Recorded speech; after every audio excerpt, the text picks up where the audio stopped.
anterior, certo? Eu fiz questão de mostrar aquela planilha de gerenciamento de risco, certo? Automatizado, que está sendo desenvolvida ainda, para mostrar para vocês, para conscientizar, para que vocês também possam, talvez, conversar com algumas outras pessoas e exemplificar, falar que um SPDA, ou seja, um para-raio, não é simples assim de instalar, certo? É só chegar, comprar, instalar.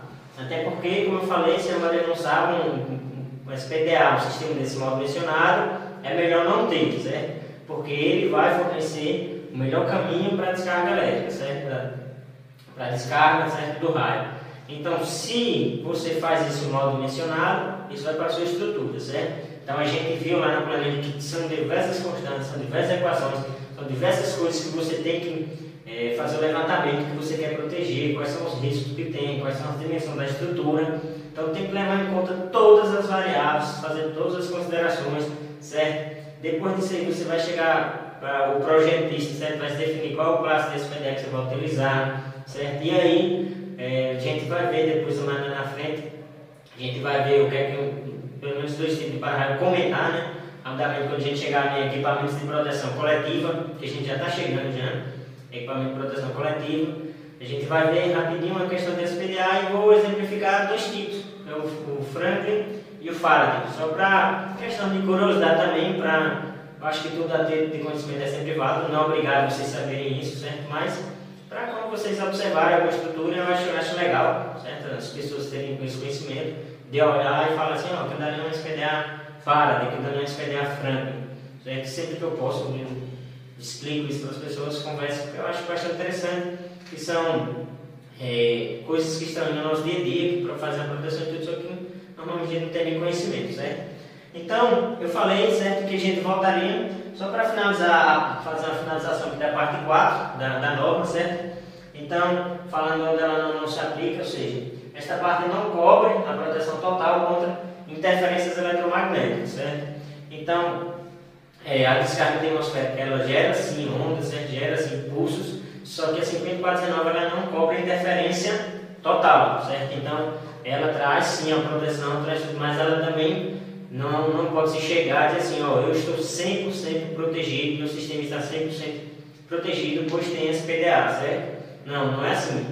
Ela visa sim proteger, ela faz isso sim, faz, só que a própria norma já disse, ela não é 100%, então você não pode dizer assim, ó, o SPDA nunca vai cair um raio aqui, não, meu sistema nunca vai prejudicar, certo? Então ela também não trata em detalhes do projeto dos sistemas elétricos e eletrônicos em si, isso não é obrigação, não é, digamos, não faz parte da 5419, sistemas elétricos e eletrônicos em si, a depender do sistema, certo? A depender do estabelecimento, existem outras normas, a gente tem 5410, mas pode ter outras, certo? Para determinado estabelecimento, como a gente já citou, estabelecimento médico, por exemplo, certo? Inclusive até o sistema de aterramento muda, para depender do equipamento que você vai instalar. A gente comentou sobre a norma referenciada a aterramento, que seria o IT médico, certo? Algum tipo de aterramento IT. Então, a gente fecha com isso, pessoal, a parte de referente, certo? A norma, essa parte de norma, que faz parte do nosso programa do curso. Tem esse assunto referente a 5410, tudo mais, a gente já fechou. A gente vai comentar rapidinho depois só sobre outro assunto que vem no barema do curso, certo? Que é algumas normas do Ministério do Trabalho e Emprego. Eu não vou trazer aqui detalhadamente, por exemplo, o que é que a NR1, o que é que ela faz, qual o objetivo de aplicação, certo? Só vou citar quantas tem, só vou citar, não vou nem mostrar aqui. Aqui agora a gente vai ver algumas curiosidades, certo? Porque eu acho interessante também seguir, são perguntas que normalmente surgem no nosso dia a dia, nem sempre todo mundo sabe responder, certo? Então, algumas curiosidades que seriam: como os raios são formados, certo? Então, isso aí a gente vai fazer o levantamento de algumas curiosidades, vou só fazendo as perguntas, os questionamentos, para vocês irem pensando aí. Se alguém quiser dar pausa no vídeo e dar uma pesquisada, ler um pouco, certo? Porque essa parte que a gente vai ver aqui agora, só por questão de curiosidade. Então, o que são os trovões, certo? Então, quando a gente tem As tempestades a gente vê, certo? Os raios, os trovões. Na verdade a gente vê, é que a última pergunta, a gente vê o quê? O que seria a diferença entre raio, certo? E relâmpago, certo? Então a gente ouve os trovões, certo? Então o que seriam os trovões? O que é a claridade que a gente vê quando ocorre o raio, certo? Então, porque primeiro a gente vê a claridade, certo, do raio para depois ouvirmos o trovão. O raio e o trovão ocorrem ao mesmo tempo, porque a gente não vê eles ao mesmo tempo, certo? A gente primeiro vê aquela claridade para depois ouvir o trovão. E aí, eles acontecem ao mesmo tempo? Qual a diferença entre um e outro? Certo? Então, qual a diferença entre relâmpagos e raios, certo? Como você tinha citado. E aí, os raios só podem surgir por nuvens carregadas de água, certo? Então fica aí esses questionamentos. E aí, vamos lá para nossas curiosidades, certo? Então, como os raios são formados? Bom, primeiro a gente sabe que se a gente tem água, certo? E tem calor, se a gente aquecer essa água a determinada temperatura, ela começar a evaporar, certo? Então, com a água e o calor, a gente tem a evaporação da água, certo? Essa água ela sobe para a atmosfera, certo? Então, quanto maior ela sobe para a atmosfera, ou seja, quanto mais alta ela vai ficando, a pressão atmosférica vai diminuindo, certo? Então, essa água evapora, sobe para a atmosfera, certo? Vai subindo, quanto mais alta ela vai subindo, a pressão atmosférica vai diminuindo, certo?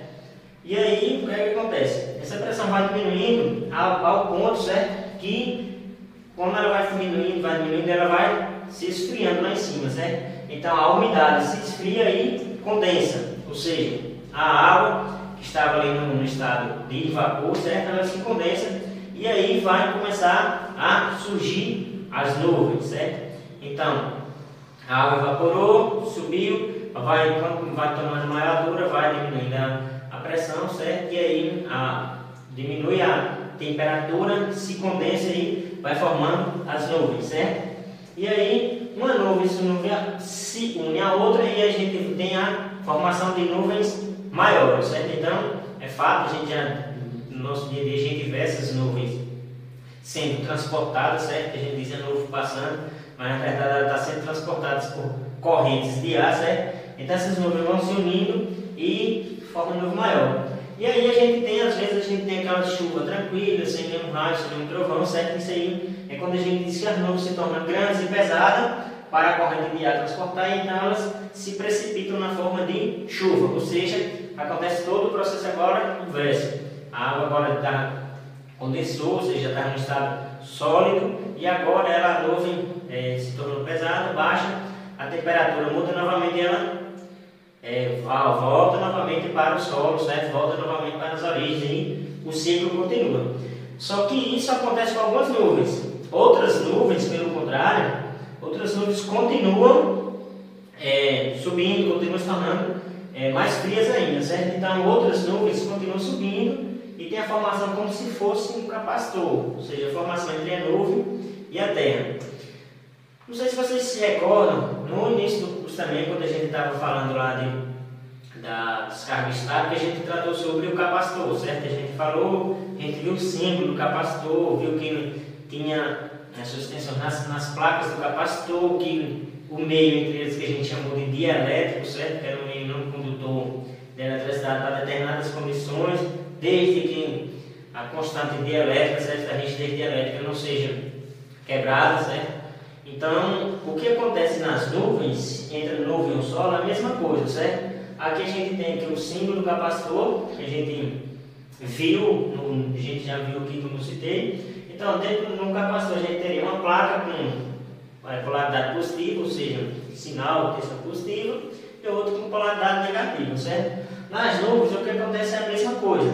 Então, as nuvens vão subindo, certo? E aí, o processo, digamos assim, para a gente deixar simples, a movimentação dessas moléculas de água lá dentro faz com que as cargas positivas nessa nuvem fiquem na parte superior e as cargas negativas na parte inferior. Então a gente tem a mesma, digamos, comparação, a mesma estrutura de um capacitor. Cargas positivas, carga negativa e um meio entre elas, certo? Que a gente chama esse meio de elétrico, certo? Então, essas nuvens ela corre esse fenômeno como se fosse um capacitor e elas ficam eletrificadas, certo? Então as nuvens ficam eletrificadas com essas cargas, certo? E a gente viu, se eu tenho uma carga positiva, uma carga negativa, certo? Positiva e negativa aqui, vai surgir uma diferença de potencial, certo? E aí o que é que acontece? A diferença de potencial que surge. A Terra, a gente já falou aqui diversas vezes que o potencial da Terra é o potencial zero, certo? A gente tem a tensão zero na Terra. E a nuvem ela está carregada positivamente na parte, negativamente na outra, certo? Então, entre a nuvem e a Terra, existe uma diferença de potencial, certo? Então, a gente tem aqui, entre a nuvem e a Terra, ela vai surgir essa diferença de potencial, como se fosse um capacitor, certo? Esse capacitor, esse fenômeno do capacitor, ela ocorre tanto na nuvem como na nuvem e a Terra. Daqui a pouco a gente vai ver que os raios, certo? Não acontecem só da nuvem para a Terra, ela acontece dentro da nuvem também, certo? Então, o que é que acontece? Como as cargas nas nuvens são extremamente elevadas, certo? Então a diferença de potencial entre a nuvem e a Terra é grande, tão grande, de tal forma que o ar, que a gente sabe que não é condutor da eletricidade, certo? Porque se a gente tem um fio aqui e outro fio aqui, eu passo a mão entre os dois e não tomo choque, certo? Então ele não é condutor da eletricidade. Entretanto, todo material que não é condutor de eletricidade, ele pode vir a se tornar condutor de eletricidade, a depender das condições, certo, de energização que ele é submetido. Então, a depender da diferença de tensão, certo, que eu aplique um material não condutor, ele pode se tornar condutor, certo? Isso vai depender da quantidade de tensão que eu aplico. No caso do ar, a tensão é tão grande que um ar, que não é um material condutor, se torna um material condutor, certo? Então, o que é que acontece? Ele tem a rigidez dielétrica do ar, ele é de 3.000 volts por milímetro. Ou seja, se eu tenho uma tensão, diferença de tensão, em 1 milímetro só, e ela é menor que 3.000 volts, então o ar é isolante. Se eu tenho maior que 3.000 volts por milímetro, então este ar, que antes era isolante, agora passa a se tornar condutor. É como se ele fosse um fio, certo? Como se fosse. Então a gente tem a passagem dessa corrente pelo meio, que é o ar, que agora se torna condutor, desde que a rigidez dielétrica seja quebrada. A gente diz que a rigidez dielétrica do ar foi quebrada, ou seja, eu tenho uma diferença de potencial agora entre 1 milímetro, que é maior que 3.000 volts. Certo? Isso aí acontece às vezes na hora que vai abrir alguma chave, uma subestação, certo? Que sai aquele arco voltaico e tudo mais. Certo? Então, como essa diferença de potencial é muito grande, o ar se torna condutor. Só que aí, o que é que acontece? O ar se torna condutor. Eu tenho a corrente que vai, digamos, fechar o canal de passagem dessa descarga elétrica, ou a carga, na verdade, que a gente chama carga piloto, certo? A carga piloto é a primeira que faz esse contato, certo? Então, ela pode ocorrer entre as nuvens, que na maioria das vezes ela ocorre entre uma nuvem e outra, porque se a nuvem tem carga positiva e negativa, existe diferença de potencial entre elas. Então, nem todos os raios vêm para a atmosfera. É por isso que a gente vê, sempre em tempestade, a gente vê aquela claridade entre as nuvens, são descargas atmosféricas ocorrendo entre as nuvens mesmo, certo? E aí, essa carga piloto também ela pode vir para a Terra, certo? Ela pode vir da nuvem para o solo, certo? Do solo para a nuvem, ou vice-versa. Isso vai depender da intensidade de cargas que eu tenho em cada extremidade, certo? Então, quando eu tenho uma extremidade da nuvem aqui, certo? Negativa, e ao solo positivo, e acontece esse encontro, certo? Acontece essa junção, fecha-se o canal, ou seja, neste exato momento essa carga piloto possibilitou a descarga atmosférica, certo? Então, neste exato momento eu vou aumentando minha intensidade de carga aqui negativa e minha intensidade de carga positiva. Quando ela se encontra, fechou o canal. Então, dessa primeira carga piloto, desse primeiro raio. Após essa descarga piloto, pode vir diversas outras descargas atmosféricas que podem vir pelo mesmo canal, a gente chama do mesmo canal da descarga piloto, ou pode cair em proximidade, certo? Em locais próximos. Se a gente for fazer um estudo bem detalhado disso aqui, tem como você fazer estudos mais detalhados disso aí, que não é o caso, que a gente só está querendo entender como que isso funciona, só mais por questão de curiosidade mesmo, certo? Então, por que acontece? Porque a diferença, digamos, a diferença de potencial entre a nuvem e o solo é tão grande que o ar, que antes era isolante, se torna condutor, certo? Como se fosse um capacitor. Só que aí, 90% dos raios nunca tocam o solo, como eu já tinha falado, nas descargas, nas tempestades, a gente vê sempre aquela parte que fica clara entre a nuvem e outra, certo? Os raios acontecendo, só que 90% delas estão ocorrendo entre as nuvens mesmo, certo? Justamente porque a diferença de potencial entre elas é tão grande que aí o ar se torna sempre condutor entre elas e ocorre essa descarga, certo? Então, dando continuidade, o aterramento da nuvem no solo. Então, quando ocorre essa carga piloto, certo? É como se eu tivesse pegado a nuvem, certo? Que está lá com a diferença de potencial e aterrado ela no solo. Como se eu tivesse pegado um fio, que agora o fio se tornou o meu ar, porque ele não é mais isolante, certo? Ele agora é condutor. Isso é como se eu tivesse pegado a nuvem e aterrado no solo. Então, se eu tenho um fio que ele está carregado, se ele tem uma tensão certa, eu aterrar no solo, ele vai dar curto-circuito, certo? Então, é como se eu pegasse a nuvem e puxasse um fio agora através do solo, do ar e aterrasse ele no solo. Então, é justamente isso que acontece na descarga atmosférica, certo? Então, por que ocorre? Porque a intensidade, a diferença de potencial entre a nuvem e o solo é tão grande que a gente tem a quebra da resistência elétrica do ar. O ar, que antes era isolante, agora passa a ser condutor, certo? Então, só que aí a gente já acabamos de explicar agora o que é o raio e tudo mais, como que ocorre. Só que o que seriam os trovões, certo? O que são os trovões? A gente sabe que existe tanto os raios como os trovões, certo? A gente enxerga esse fenômeno, a gente ouve, a gente enxerga o fenômeno do raio, a gente ouve os trovões. Só que o que seriam os trovões? Bom, todo mundo poderia estar respondendo aí, trovão é o que a gente escuta na descarga atmosférica, é o barulho, certo? Justamente, o trovão é justamente o barulho. Só que o que é que seria esse barulho? Quando as nuvens elas se chocam, certo? Então ela tem essa descarga atmosférica e o trovão nada mais é, só que como a descarga atmosférica é tão grande, ela desloca essas partículas de ar, certo? Que estão suspensas, certo? Então desloca a partícula de ar em determinada velocidade, digamos, em determinada frequência, que essas partículas de ar deslocadas geram esse fenômeno que a gente escuta, que é justamente o trovão, certo? O que vocês estão ouvindo agora é justamente o deslocamento de partículas de ar, certo? Em determinada frequência, que quando eu falei aqui na câmera, ela se deslocou até o receptor da câmera, foi captado, agora você está recebendo novamente, essas partículas de ar chegam até seu ouvido, que recebe essas informações e decodifica essa onda, essas partículas de ar que são deslocadas em determinada frequência. Então, nosso ouvido decodifica essas informações e interpreta o que é que esses códigos estão dizendo. E aí, nosso cérebro interpreta justamente as palavras, as informações que a gente vai passando, certo? Então, esses trovões são justamente esses deslocamentos dessas partículas, certo? Só que é uma velocidade muito grande que a gente escuta a distâncias estrondosas, certo? Então, os trovões são basicamente isso, certo?